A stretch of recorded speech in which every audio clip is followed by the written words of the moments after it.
शिवशाही बसला भीषण आग लागली आहे। या क्षणाची अतिशय महत्त्वाची बातमी अमरावती जिल्ह्यातील माऊली चोर गावाजवळील ही घटना आहे। शिवशाही बसमधील चालक, वाहक आणि प्रवासी सुखरूप असल्याची माहिती समोर येते। संपूर्ण शिवशाही बस जळून खाक झाली। आपण दृश्यांच्या माध्यमातून पाहू शकतो शॉर्ट सर्किटमुळे बसला आग लागल्याची प्राथमिक माहिती देखील समोर येते। कॉमस्कोर नुसार आता isakal.com आहे देशातील नंबर 1 ची मराठी न्यूज वेबसाईट। प्रत्येक अपडेटसाठी isakal.com ला नक्की भेट द्या। तर आपण या दृश्यांच्या माध्यमातून पाहू शकतो शिवशाही बसला ही भीषण आग लागलेली आहे।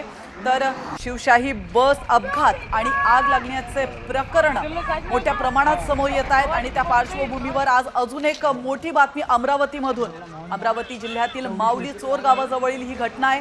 शिवशाही बसमधील चालक, वाहक आणि प्रवासी सुखरूप बाहेर पडल्याची माहिती